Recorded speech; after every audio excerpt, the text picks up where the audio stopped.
Wayne Kramer, the explosive guitarist and founding member of the proto-punk band MC5, is widely revered for his raw, revolutionary sound and political defiance, but the deeper truth of his life tells a much darker, more harrowing story than most fans ever knew.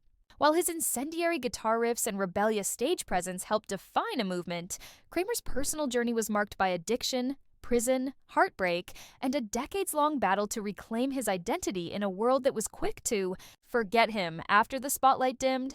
Emerging from the industrial grid of Detroit in the late 1960s, MC5 became synonymous with radical left-wing politics and sonic chaos, channeling the fury of the era into albums like Kick Out the Jams, which became a rallying cry for rebellion.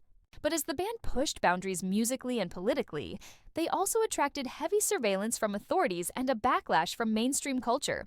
Kramer, caught between artistic revolution and personal implosion, began spiraling into drug addiction.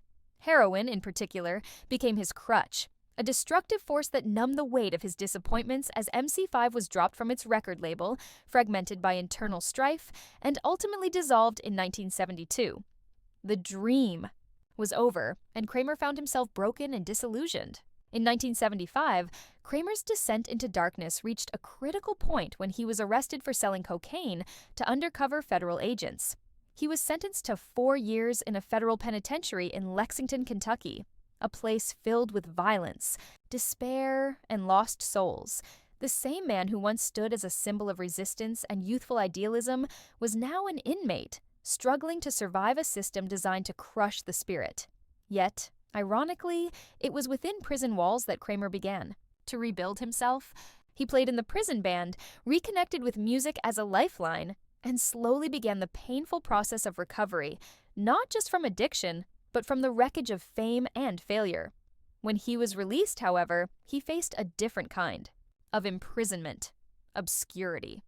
The music world had moved on, and Kramer, now a convicted felon and former addict, found doors slammed shut in his face. The years that followed were turbulent, marked by relapses, economic hardship, and the emotional scars of a man trying to find meaning in a life that had once burned so brightly. Yet through it all, Kramer refused to give up.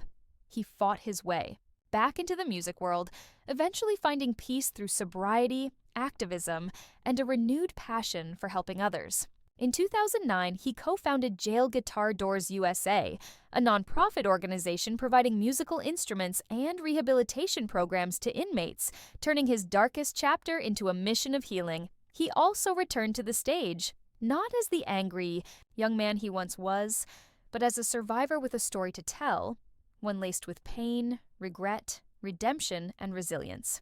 Wayne Kramer's life is not just the tale of a rock pioneer. It's a brutally honest account of how fame can crumble, how idealism can be punished, and how one man clawed his way out of ruin to reclaim his voice. His story is darker than we ever realized, but it's also a testament to the power of second chances.